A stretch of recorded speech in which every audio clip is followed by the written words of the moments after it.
That's where professionals speak. I'm your host, Kevin. And I'm Brian Russick, co host, drummer extraordinaire. You can find me on brianrussick.com to book a lesson with me. And joining us today is Sue Zarco-Kramer, filmmaker and owner of Divorcee Doula. Welcome to the show. Thanks, guys. Nice to be here. Yeah, thanks for coming on. We really appreciate it. Yeah, it's an absolute pleasure to have you on. So, just to get things started, can you tell us a little bit about your brand?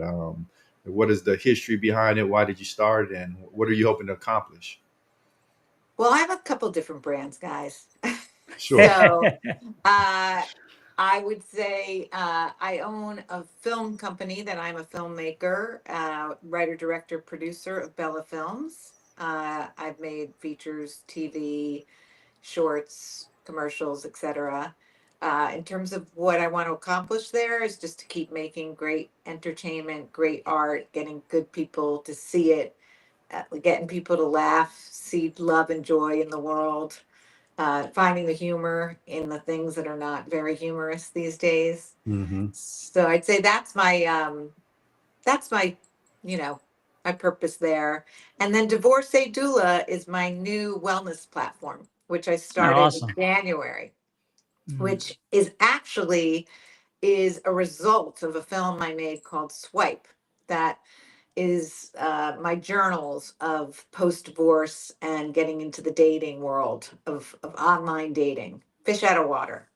And I just wrote all about that in my journals, and I turned that into a short that went across the country in film festivals. We won over 14, and I would get women mostly lining up afterwards saying like, "Oh my God, you're like the Carrie Bradshaw of 50 something getting divorced, and like you're giving me hope, and you're not like you're actually accessible, and we want to be you, and how do we like dress and do and whatever." And I was like, huh. And so they all started writing me on my Instagram, my Swipe Instagram. And then I started getting these clients of just like helping them get their zhuzh back, which is my catchphrase, get your zhuzh back. Okay.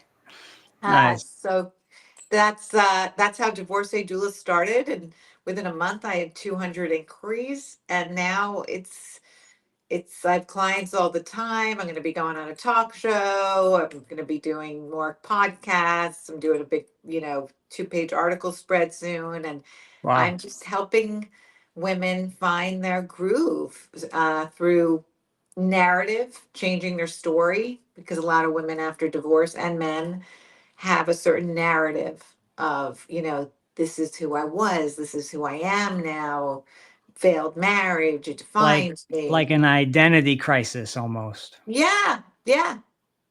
So my purpose there is really to empower people to own their next chapter. So so that's my purpose there. And then I have a branding agency called Connecting Dots Guru, which is branding soup to nuts, from logo to all the writing. I see every brand through a filmmaker's eye and a screenwriter's pen, and I come in and help them with their story, their color palette, their what the whole thing looks like, what's the vibe. So I'm a juggler. Sounds like you're very, very busy I with am. a lot of different stuff. Don't they always say how to get shit done is talk to the busiest person you know? It's Yeah. like, yeah, that's me. I'm always getting stuff done, but super busy. Awesome. I know, like after divorce, it could be typically incredibly traumatic, and people are often at odds. So, like, what are some of the messages you're conveying to new divorcees to really reshape their mind frame and kind of get them back on track? You're right in terms of like the feeling after divorce, whether it was mutual, whether somebody left somebody, whether an affair was involved, all of that is very traumatic, whatever it is. If it's more than, a couple of years, mine was 18, um, it's very traumatic, and it is a life identity crisis. And when children are involved and all of that, it's finding yourself again. And so my whole approach is that at 50 or at 40 or whatever the time comes that you get divorced, Right. that a lot of people think, oh my God, it's over. Like, Game and over. I think that it's like the beginning. It's I the actually beginning. think it's the beginning of like Yeah. being your most sexually empowered. I think it's the beginning of like, you're not, at least for me, and being, over 50, you're not worried about having kids. So like you're not having that in your head. It's much more about yourself. Right. Your kids are hopefully, starting to have their own wings. And so you can really concentrate on yourself and your relationship, your new relationships that you're Right. having. So I kind of think second chapters are the best to come. So I've been telling the ladies and the men that this is like time to seize it, time to get out there, time to date, time to feel good about yourself in terms of style and clean beauty and fashion and travel, and using this time of life to say like it's time for me, and really owning that. So it's really about empowerment. It's really positive. Sounds like. Yeah, I know it's like really easy after, especially any kind of breakup, you get in that cycle of self-pity where you're just wallowing in depression, and you're missing out on life. So I think that's an important message of just kind of redefining yourself and getting back to where you're appreciating yourself. That's really important. You got to get back on the bicycle. Yeah, absolutely. Yeah. Like, do you find like people as they get older, it becomes a little more difficult for them to immediately redefine themselves, because a lot of times as we get older, we kind of feel like this is who we are, and we're kind of set in our ways. Well, yes. So that's why I help people with their narrative. I do some really deep somatic and writing work with people to really tap into what is it that they want? What does the next chapter look like? What is it that they maybe didn't do in the beginning of their lives that they have the opportunity to change paths? I also am helping many people who are not divorced, which just is by pure coincidence, luck. I don't even know what to call it, but it's been from podcasts of Mm. people hearing me speak and Yeah. then finding me on LinkedIn or finding me on different, social media Whatever. Yeah. and saying, I'm not divorced. I actually have a good marriage, but I'm stuck. I want Yeah. to change my narrative. I want to get my zhuzh back. I want to get out and start thinking about what is the path that I might take, and can you help me, because they liked, what I had to say. So 35% of my Wow. clientele right now is not divorced. And I think what I came to is that divorce has only been used regarding marriage, always. And I'm a wordsmith, so I love words, right? Hmm. But the truth is that divorce is just a separation from something. So you can separate from a job, you can separate from a place, you can separate from a bad environment, you can separate from a friendship. There are many times in life that you need to separate from something, and that therefore calls into it's time to look at, the fork in the road. Which way are you going to go, or which new path are you going to take? And that's where I come in. That's awesome. Have has it given you the idea to change the name, or you want to stick with the name? So interesting that you say that. I love my name so much. People go crazy. They're like, "Divorcee doula. How did that not exist? I can't believe you got that. Like, that's unbelievable." And like, you're like the, queer eye. I'm like the straight eye for, divorcees. And then now that I've gotten all of these people that are not divorced, I don't want to change the name. I think I'm going to have to add something onto my website about what I just talked about the word divorce, and that there's, Right. many times in life that, you can make a decision to own your life differently. So you kind of remind me of a show on Netflix. I don't know if it's still on, but they're hosting kind of some of the older seasons called Millionaire Matchmaker. Have you ever seen this? I have not. I don't watch Okay. reality TV. Ah, okay. Yeah, it's reality TV. Yeah, I don't. I'm sure I'm missing out. But I'm like a total cinephile, and I'm always watching some movie or binging on some television show or figuring, writing a script for my next thing. So I don't, But yeah, what you're talking about is like the same thing that she does. Not the divorcees, but like just regular people that are, well, not regular, they're millionaires, but that's yeah, my who she's clients aren't matching. millionaires. Some of them A little are, but different, a little different. but yeah, I'm just trying to have. It's really not about like the dating is very low on my totem pole for my clientele.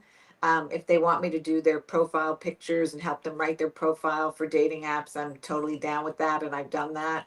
But it's more about owning yourself and getting to the point where you feel empowered in terms of who you are. So that is, through fashion, sexuality, again, clean beauty, writing, all of that, and a job. And then I feel like then it just comes naturally. Then, because if you feel good about yourself, then I feel like that energy just attracts other people because you got that judge. Yeah.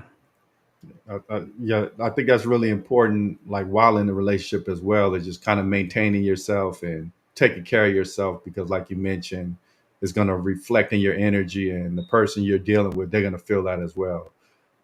Just from your perspective, like what are some of the factors that kind of contribute to someone wanting to get a divorce, and how are you able to kind of help rectify them and maybe even save their marriage?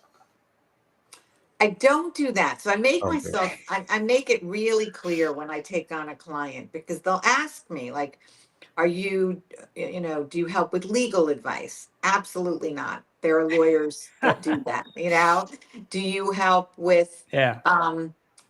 financial planning, of how I'm going to do this? Absolutely not. I do have people that I refer them to, or Right, right. sometimes, but I make sure to tell people I'm not a therapist.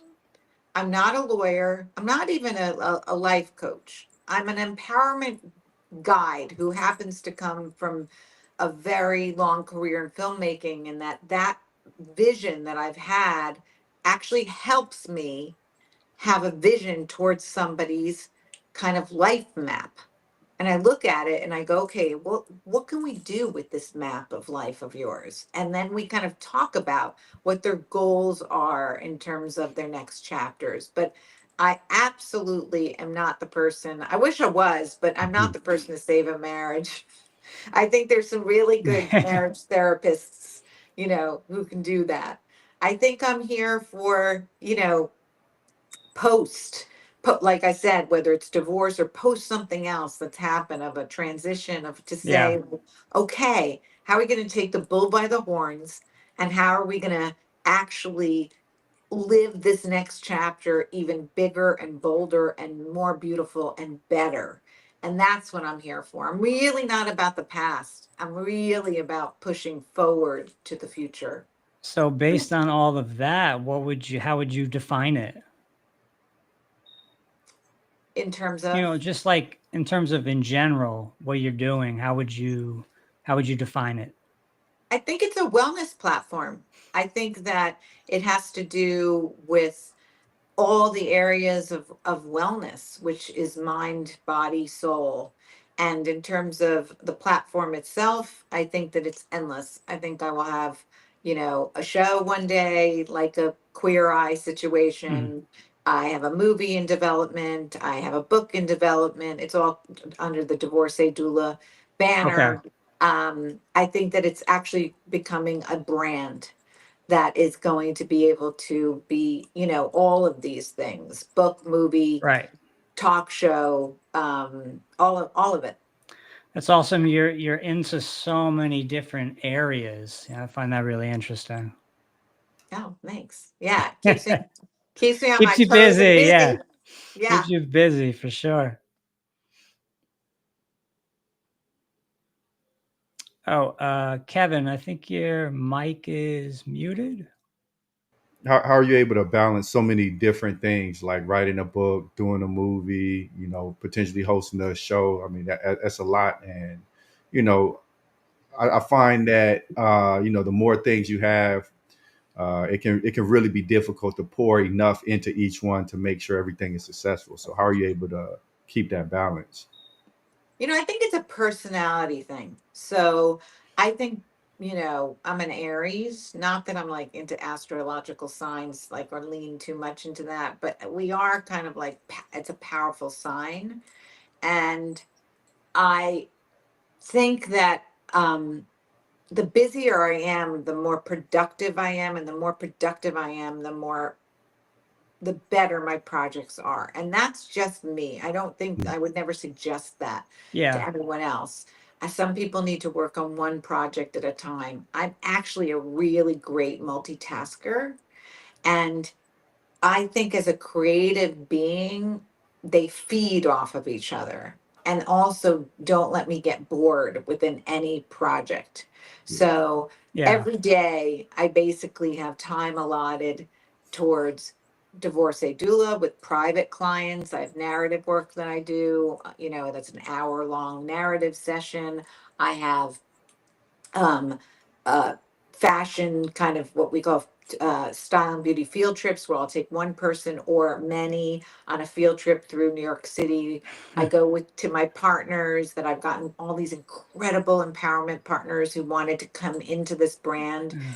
Bobby Nice. Brown and Jones Road. She's a Wow. baller. She's like, she came on first. She was like, I went in on this. I love Yeah. this whole concept. That's And awesome. Ula Johnson, who's designer of the year, and Cynthia Rowley, and Caddis glasses, who I'm wearing, and all of these amazing. This woman named Meg, who is one of the great designers of New York. So you know a few people. I do. I do. And that's from my Hollywood, background. I've been in it. So like Yeah. that's what I was saying. I'm able to kind of use where I've come from, even like this place called Onda Beauty, which was owned by Naomi Watts and Larissa Thompson, now only Larissa Thompson, who's a dear friend. It's a mecca for like the best facials and clean beauty in New York. And so I'm able to take people to all of those places and roll out the red carpet in a way that they would never have access to. But because of my background and because of this brand and because of where I come from, they get this incredibly exclusive experience and come out usually making new friends and feeling, much, much better about themselves. But um, that just keeps like the energy flow. So it's kind of like a figure eight in terms of like the fashion and the beauty is inspiring something I'm writing. And then, I'm working on divorcee doula, and then I'm working on literally 5 different projects. I have 2 television series in development, a feature that'll be probably shot this spring. And all of that, just the engine keeps going faster and smoother, actually, which is a miracle. But I think I've hit my groove, which is wild to say. Like, I've never been able to say that. That's the honest to God truth. Wow. But I think I've never been more prolific, productive, or in tune with my creativity and my power as a businesswoman and a filmmaker in my life. Like, I'm just, stuff is happening and It's it's amazing. really great. Yeah. Yeah, it's amazing. So what do you think that has really helped you find your groove? Like why are you so much like more in tune now? I don't know. I don't know. I had a I don't, feeling you were going to say that. I think it's a combination between maturity, my daughter being in college, so because like I was a single mom after my ex and I split up. So all my energy was being put into her. Is she going to be okay? Is she going to take flight? I always wanted to be there for her. And once, she went to college, it just gave me this time, like a lot of time to realize, oh my God, now I have all this time on my hands. I can do all of these things. And, right, I dropped her off at college, and the next day I started pre-production on Swipe. And Wow. that was really the first entree into this new groove of my life. It's just, and it hasn't stopped since. It's Wow. just been one project, one great thing after another. And it's not to say that I don't stumble on a lot of creative endeavors or have writer's block or whatnot. But I just think I just hit the groove, and it's probably because my daughter's in college. Okay. Yeah, launching your kids, that's a transition in and of itself. Like you're pouring your energy into somebody else for, 18 plus years, and now they're gone. You have this free time, you're by yourself, and now you get to, well, you have to pretty much pour it into something else. So you mentioned Swipe. Can you tell us a little bit about that? Yeah, so Swipe NYC is a short that I made starring Lisa Edelstein, who is the star of Girlfriend's Guide to Divorce and also the show House, and she's been in everything from Wow. Seinfeld on down. Richard Schiff from The Good Wife and The Good Doctor and a million other movies, and Bridget Moynihan from Blue Bloods, Oh and yeah. I Robot, and I mean, Coyote Ugly, and my film Gray Matters. So we reunited um, from a film that I made over 15 years ago to make Swipe. And um, a friend of mine who is an actor. I was visiting he lives around kind of Berkeley area of California. Okay. And I was saying I was really frustrated that Hollywood had come to this point where like I wasn't getting a lot of offers, and I was kind of frustrated at this, that I wasn't kind of getting put first on the list to direct a lot of things. And he said, well, just what do you want to write? What do you want to direct? And I was like, what do you mean? And he was like, well, what if you had a magic wand and you could just direct it? And I said, I think I'd really love to do like uh, some type of narrative film that was comedy about jumping into online dating after divorce and taking my journal entries. Because I would go on these dates and I would be terrified and also thinking, I don't want to do this. And so the only reason that I would ever go is that I knew that by the time I got home, whether it went terrible, good or bad or ugly, I'd come back and I'd write a journal entry, and I'd do it in a funny way. So I'd be like, October 26th, Friday night, so and so bar, the sniffer. He actually sniffed my neck. Hmm. Like from the moment I walked in, he started going, wow, Wow. the pheromones are on fire. And I was like, oh my God. And all I was thinking in my head is Who like, are you? he's the sniffer. This is going to be fantastic. I'm going to write about this when I get home. He's the fucking sniffer. This is Yeah. really great. So I would come home and like, instead of being bummed that he was some weirdo, I would write this whole little, short story almost about it. And so I had like 100 and something of these. And I told Wow. Dave, yeah, I dated a lot, still date a lot, but yeah. It's a big And collection. I, yeah, I was making up for lost time. But Awesome. uh, I, I said to Dave, yeah, I have so many of these stories. And he said, well, go write it. And I said, yeah, but is it going to sell? And, it's such a hard time in the business right now. He's like, you go write it and I will find you the money to make it. We'll make it for a little amount of money, but let's do it. And I was like, really? And he said, yeah. I said, okay. I went away to Cape Cod, and I just, you know, kept my ass in the chair, as I say, for 10 days. And I wrote this short, 30 pages, 30 minutes. And I was like, Dave, I'm done. I'm going to send it to you. He's like, reads it. He's like, oh my God, this is awesome. I said, can we make it? He goes, let's go. I don't know if I can come up with the whole budget, but I could come up with like 15 grand. And I was like, oh, this can't be made for 15 grand. There's no way. And he's like, well, that's all I got. And I was like, okay, well, we're gonna need a little more money. And he's like, let's not worry about the money. Let's just get a cast together. And so I sent it to Richard Schiff. I wrote a specific part for him in it, and I sent it to him. I thought he was in Vancouver. He happened to be in New York at the time. And I said, just let me know when you're done reading it. And let me know what you think. And he was like, okay, cool. Thanks for sending it. Called me a half an hour later and said when and where. And I was Wow. like, wow. And he was like, this is awesome.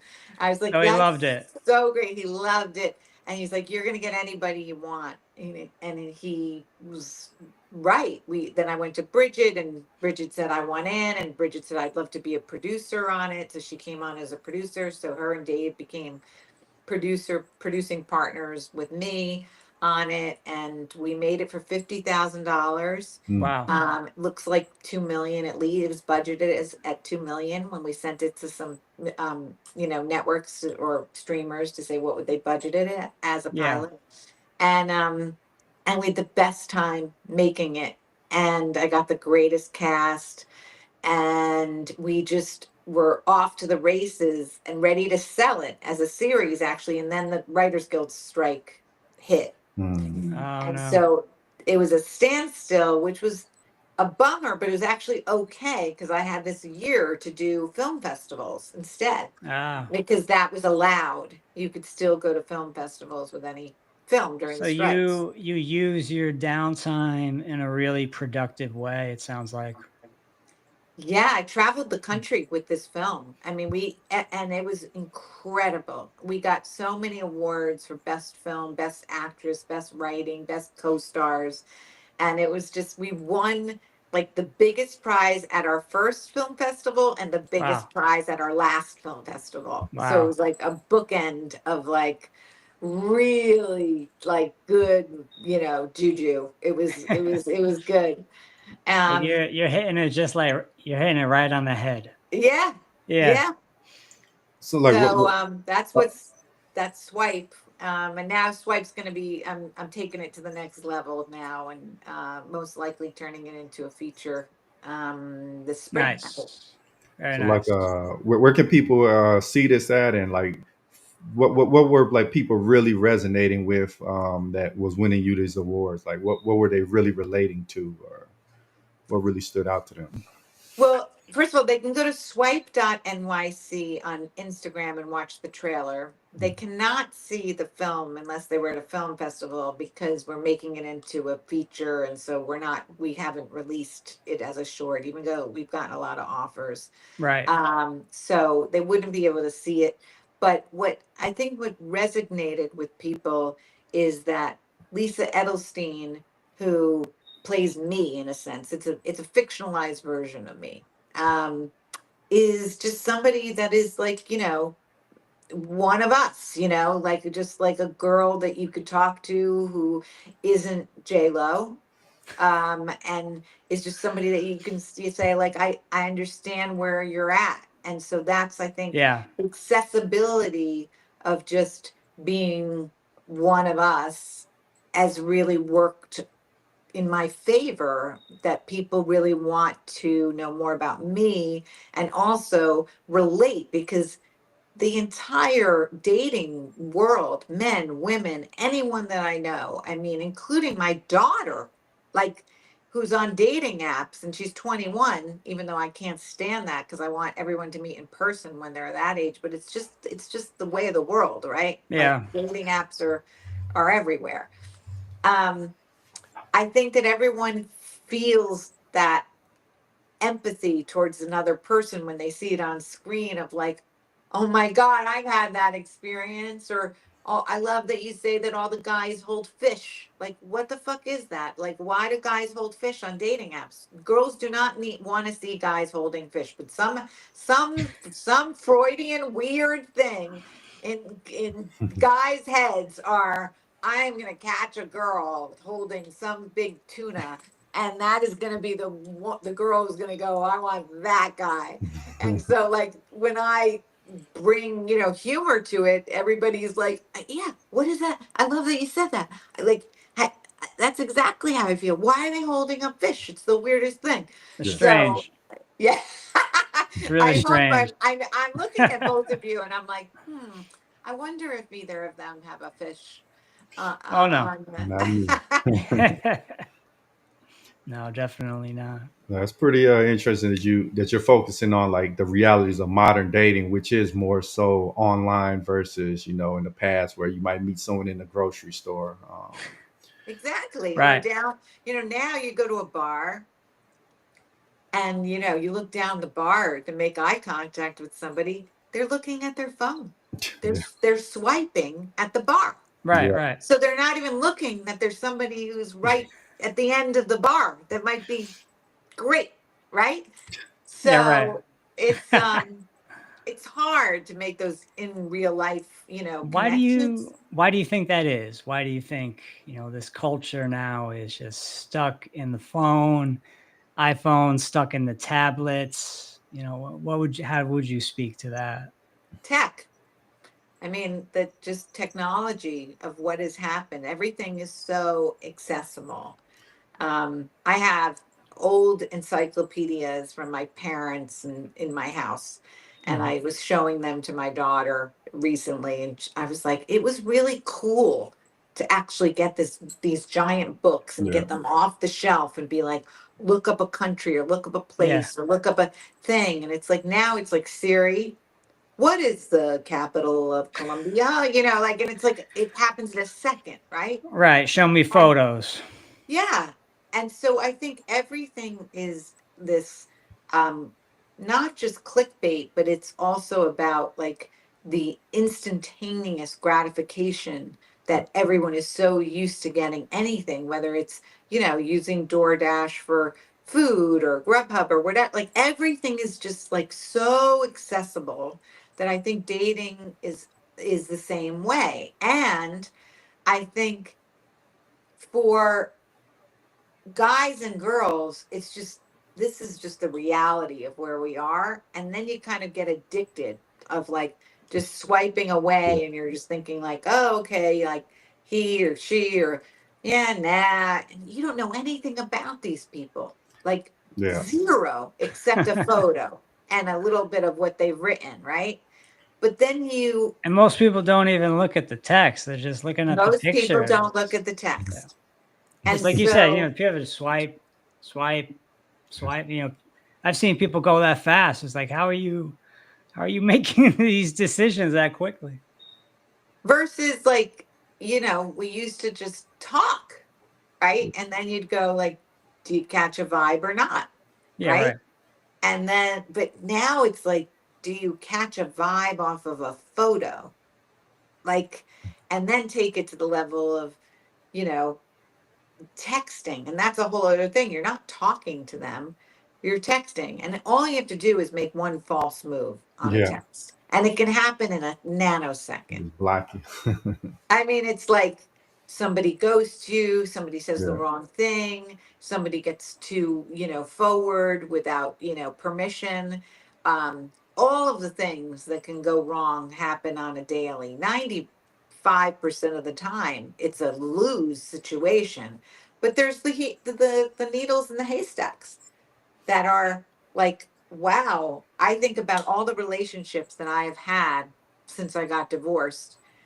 All of them have been from online dating. And I'm Mm. not Really? online at all right now, with the exception of one app. But I I rarely even look at it. But um, all of my boyfriends have been from online dating, and I will tell you that I would have never met any of these Yeah. gentlemen ever in my life. Anywhere? They are not in my world. Yeah, So for that, it's really cool, right? Because my world is pretty myopic. It's a Brooklyn, yeah, Hollywood life, like between Brooklyn and Hollywood. And so I have worlds of like, my daughter's friends, their parents, then my work life, then, the circle that gets bigger, right? That like who you know. And yeah, when you think that like on a dating app, you can meet somebody who might be coming from Italy to move to New York and has put that in their bio, and like there you have it. Like yeah. you're meeting somebody who you would have never met. So for that, I think it's super cool. Well, It's not all bad, you're saying. yeah. It's not. It's Mhm. actually takes a ton of patience. You got to like tone down the addiction part of it and say, I'm only going to swipe like a certain amount of times a day, and then Mhm. put it down.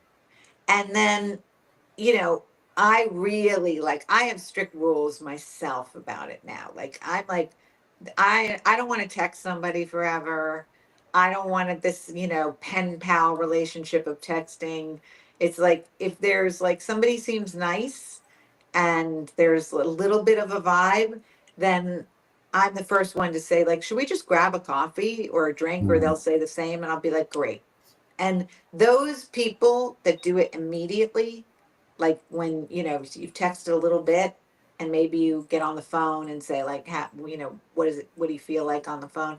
I feel like those people, the ones who are ready to get together right away, are the real people out there. It's the endless texters of, who want to just, I'm not available, I'm this, I'm that, but I definitely want to see you. I can't wait to see you. I mean, there's just so many posers out there, not only posers, but people with issues that Yeah. use online dating as a vehicle to entertain themselves and to actually, sadly, to be connected to people. So that this texting with the stranger is their connection to That's somebody. your connection. And that's wild. That's why, I mean, I'm 38. So when I think back in high school, no one had phones, no one had cell phones. If you did, it was huge, first of all.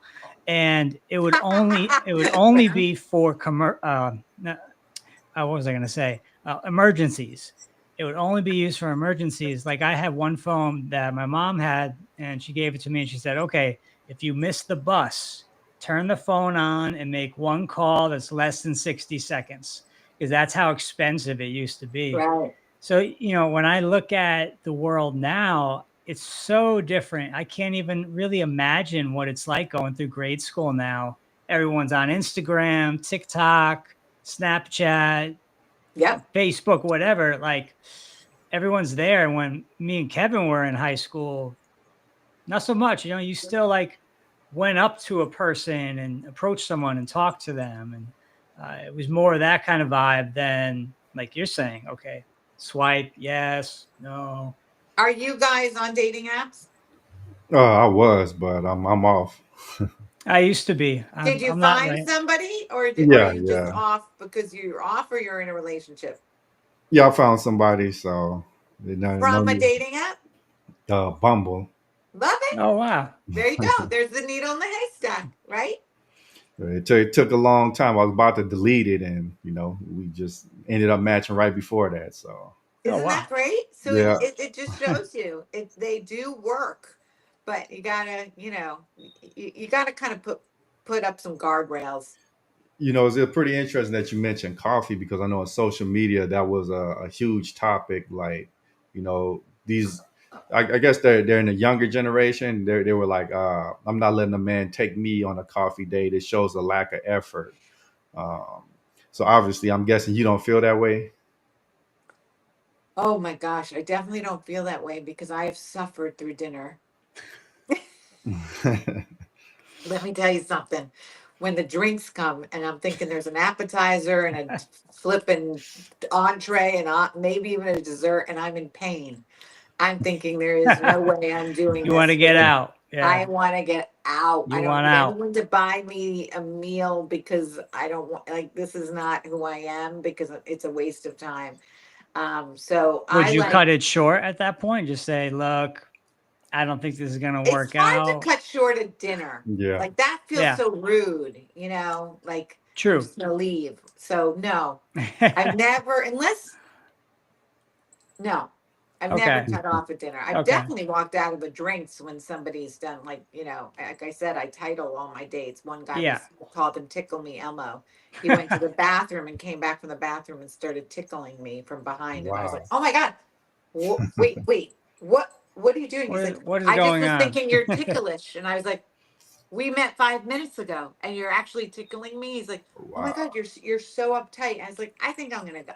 Like Yeah, I'm gonna go that now. was like a hard pass. Wow. So, but dinner, no, I haven't left, but um now I just make it. Let's take a walk. Let's have a coffee. Let's have a drink. Yeah. And then if dinner is, the next date or the third date or whatever, great. But yeah, I think coffee's great. So yeah, initially you're thinking coffee date, I'm thinking a- coffee or and then drinks. and then go from there. Yeah. Yeah. To me, that makes sense. Like you at least have to see if you like somebody and connect to want to invest more time. Whereas, Yeah, exactly. and I Yeah. know like a lot of times when a man he might pay for an expensive dinner, he might feel like he's owed something. So it's like more the potential commitment that you have to deal with. The potential expectation.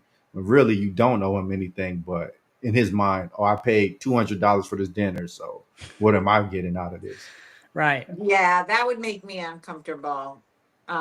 The whole idea of somebody like thinking because they paid, you know, it's Now like they're going to get something. Right. it's like I'm not a hooker. Yeah. Right. Right. Exactly. Like there wasn't a price tag attached to this date. It was, Yeah. but yeah, no, no, So like okay, on the actual app, like what no, what no is shade on the hookers, by the yeah. way. They make They're their doing living their the way they thing. make their living. I'm just saying, They're not doing their they're thing. they're Yeah. doing their thing. So like what are some things that you feel like men think is attractive but it's really not, and like what are you really looking for when you're looking at these profiles? What stands out to you? Is it like the visual aspect, the text, or Um, for me, I'm looking for, well, of course, the first is visual because yeah. that's what we all look at on these dating apps. That's not to say that that's what I see when I meet somebody in person, because if somebody makes me laugh, then like that's huge for me. Oh Somebody can yeah. be really funny, then and cute, that's like a win. So, It's a but on grand dating slam, right? apps, yeah, I'm Yeah. just, I'm looking for, you know, if I had to wave my magic wand, it's like I'm looking for the smart, funny, handsome, confident guy who's not intimidated by a powerful, smart, passionate woman and is really looking to treat life as an adventure. Mm. So that's what I'm looking for. It's going to be hard to find. I mean, I've had plenty of of of uh, of suitors, but Close calls. yeah, Yeah. but I'm looking for like I don't know the a match that is Right. like my same level of but also is gonna teach me something new. I love learning something new. I don't need to meet somebody Yeah. in the Like you're movie saying business. though, with the levels, you want someone to meet you halfway. Yeah, There's got to be some kind of energy that shows that, or what they're speaking about, and you're picking up, or body language. I think. Can you speak to that at all? I think body language is huge when it comes to dating. I think body language is huge when it comes to dating right away. But I also think that it's a dance. Yeah. Like if you feel there's a energy and then somebody like puts their hand on your hand, that feels really nice. If there is the dance of this vibe going on, it feels really ick if it's like you just met and they're thinking like, let me put your hand, like And they're it's tickling you. they're tickling Yeah, you. they're I tickling you. think it's just it's the whole thing is a dance. Yeah. And so I'm just looking for my dance partner. I think Yeah. body language is about being comfortable with who you are and whatever your body is, like whether you are little, tall, big, small, curvy, not. If you own your body and you own yourself, that is so much more attractive than somebody with a six pack and might be cut and have Yeah. zero body fat. But if they're like not funny and cool and feeling great in their own self, body, mind, and spirit, then like the rest of it is just is packaging. Yeah. Yeah. So do you feel like you can have it all, or are there like these key qualities that I absolutely must have, and these other ones they're nice to have, but I can do without? Like, what are your key factors that you need to Oh really? my God. I can't believe that this podcast has become the Sue Zarco-Kramer, like, you are on the dating game. So we are just trying to find your match. So tell us Yeah. everything of, can you imagine? You're gonna You're like, find we're the interviewing Sue. guy. Yeah, we're interviewing Sue Zarco-Kramer, divorcee, doula, and filmmaker of Swipe, Gray Matters, and all these other things. But tonight we are finding her match, and there is a prize for for, for whoever finds it. You're gonna find your suitor from the I, show. I Yeah. I am ready and open to who that person is. But in answer to your question, are there any hard no's? Is that what you were saying? Yeah, like what are the absolute yeses that you need, and what is like kind of the nice to have, but you don't necessarily need them. Like you could do without it. Well, I'll tell you, if they're a Trumper, it's a done deal. It's a So non-starter.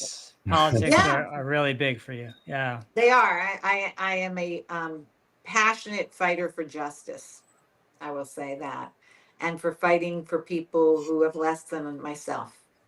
And when I see bullies in the world taking advantage of people, I won't stand for it. So anybody who is a um, supporter of that person, who I won't call my president, that would be a non-starter for me, because Okay. I'm looking for a great human. And it's not to say that there aren't people that support him that are good humans. There must be. But for me, it would be so far that it would almost be like we don't speak the same Mm. language.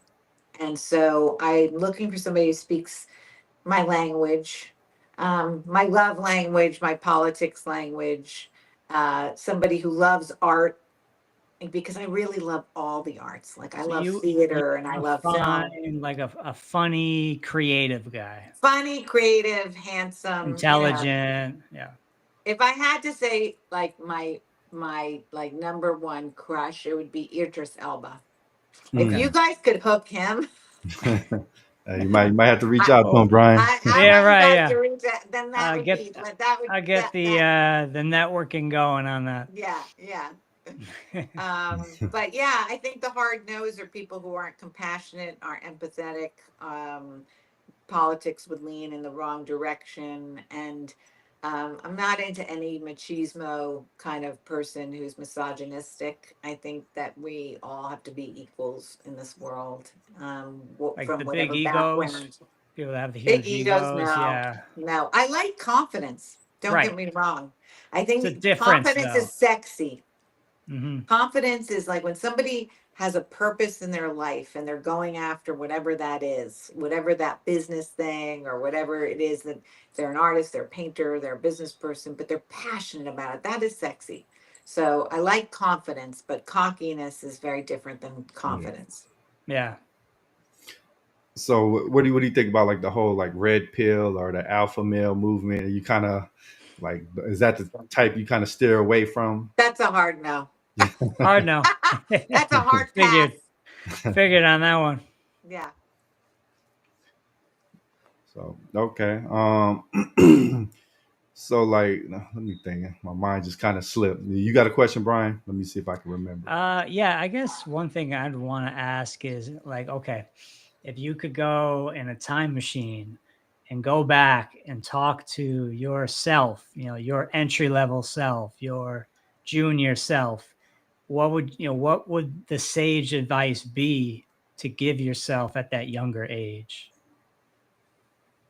It's a great question, by the way. I really like it. It's making me really think. Okay. Um, uh, so I don't want to answer it too quickly. Um,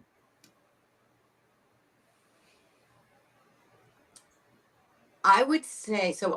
My ex-husband is French, and I moved to Paris when I was 31, 32. Oh, wow. And I remember getting to Paris and thinking, I have reached this pinnacle point in my life that I'm feeling whole and feeling like I have arrived. And I think I spent all of my 20s looking over my shoulder, being like, am I successful enough? Am I pretty enough? Yeah. Am I thin enough? Am I, like constantly analyzing every part With of all my the being. vanity. A lot of vanity, and Yeah. also the I struck it I struck success very young. I got signed at CAA when I was 23.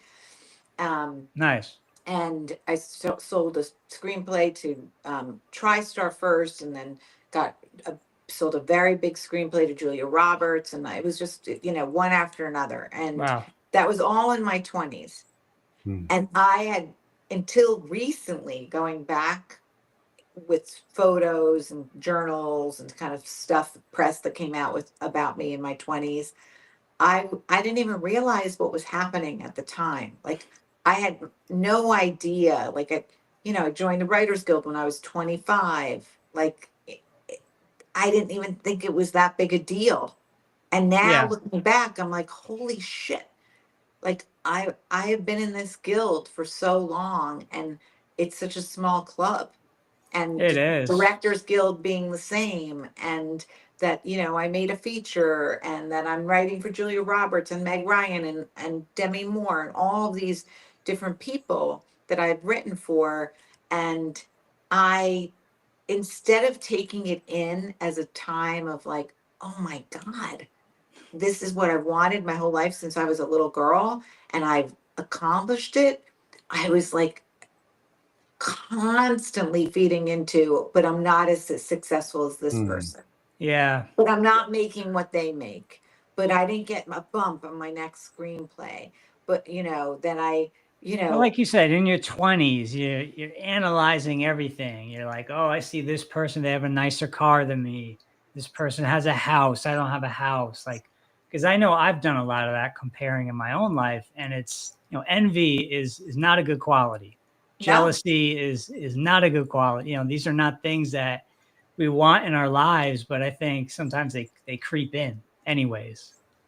So I think my advice for myself would be to like really be present and like look around and see what's happening, and don't judge yourself too harshly, and like live in the moment, because I mean, we really never know what our mortality is. Are we going to live till we're 99? Or are we going to live till we're 25? We don't know. That's You the don't know. truth, right? Anything can happen. You don't know. And so I think it's really taking it in and saying, like, celebrating the good parts of life, and really taking notice of them. And then, of course, we have bad times in life, but really taking notice of the good, and giving yourself credit for whatever accomplishment you've made, whether it's a giant step or a baby step. But it took me till I was 30 something to, like I said, come into my own, where I felt good in my own shoes. And it's also like insane when you look back at pictures, which I've been doing recently.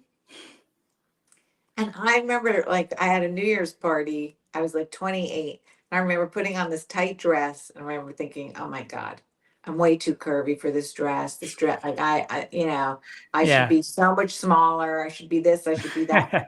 I looked fucking hot in this dress. I look at it now and I'm like, I cannot believe I obsessed over that. I did not like realize then that I was so critical of myself on Yeah.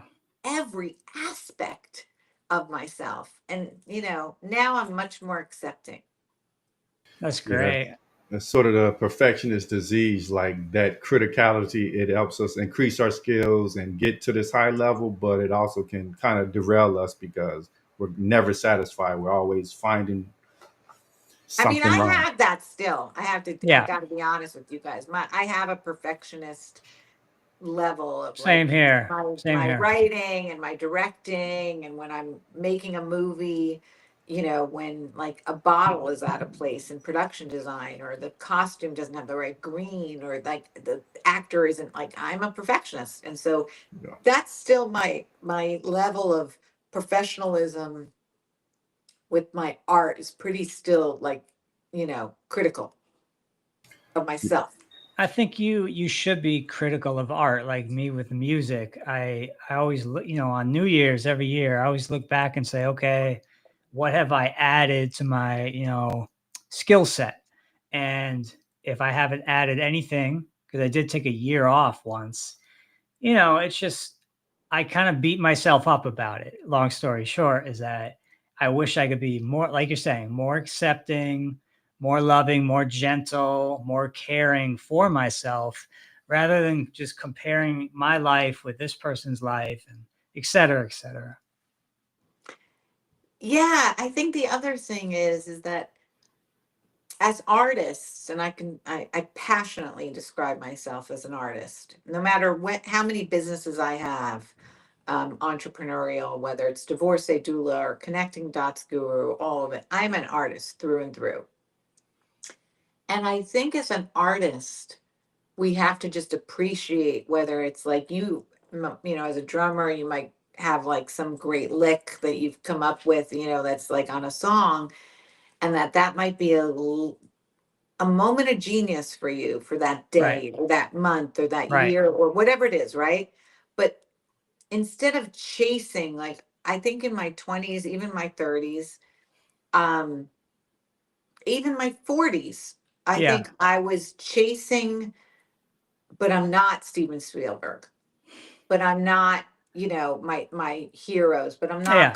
Coppola, but I'm not this person, but I'm not that person. Tarantino. Yeah.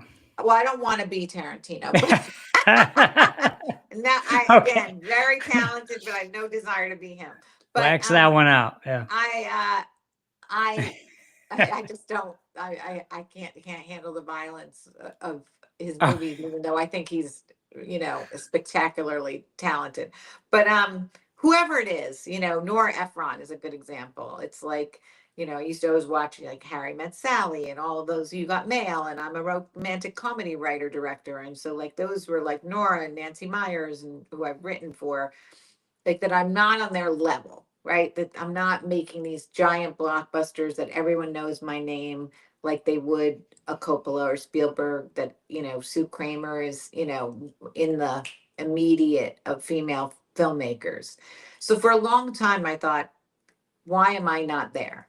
Why am I not there? And always wanting to be those people. And yeah. now I've really taken steps back, which helps all the work that I'm doing, helping other people as well as helping myself, is that I look back at these photos, and I look back at how long I've been in the Writers Guild and in the Directors Guild, and how many people I've worked with, and how many, my sister's always saying to me, is there anyone you don't know? Like she'll say something like, oh, you should write this for so and so. And I was like, oh, I'll call her up. That's a great idea. Like I know them. And yeah, Yeah.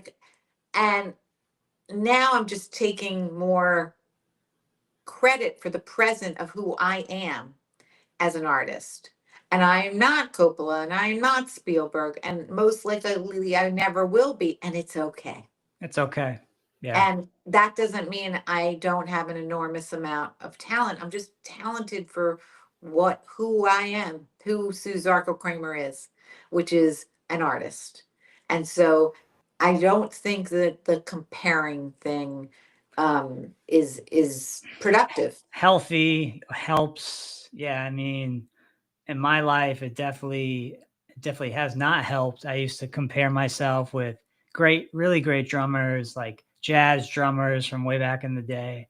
And one day you just have to sit down and say, look, I'm never going to be as good as this person. It's never going to happen. And like you're saying, that's okay. I am who I am. I have the skill set and the knowledge that I do have. And I, lead with that in a loving and caring way, I think is really more so the way to go about it than criticizing yourself, comparing yourself. I think there's a saying, comparison is the thief of joy. And I definitely subscribe to that idea. I do too. I do too. I think we have to own our talents and feel good about them. Not to say that we're not going to have days that are talentless, but that's okay. So I'm really owning my talent much more than ever. Yeah, it's an amazing thought to end this one on. We're at the top of the hour. That hour flew by. It was an absolute pleasure having you on the show. Yeah. Same, same. Look out for Divorcee Doula, which you can find on Instagram at Divorcee Doula. which also has divorceadoula.com. Look out for swipe.nyc. I also have some really great television stuff that's happening. I'm going to have a show called Chapter Dose on that I didn't even talk about, that I co-created with the guy who created Grace and Frankie. His name is Howard Morris. He's one of my partners on one of my projects, two of them Nice. actually. So I've got some really great material coming out in terms of filmmaking as a writer director, and really exciting things. So yeah, follow me on LinkedIn and on all the places to keep up with all of my hats that I'm juggling. And thank you guys for having me on. Yeah, it's a pleasure. As it gets closer to the release of some of your products, we'll have to have you back so you can promote them. Cool. That'll be Definitely. happening soon. So next year, Yeah. 2026, for sure. You're on our radar. Yeah, All right. we'll be waiting for you. Thanks. I'd like to Thanks, thank everyone. guys. Thank Cheers. you. I have my little scotch drink All with right, me. guys. So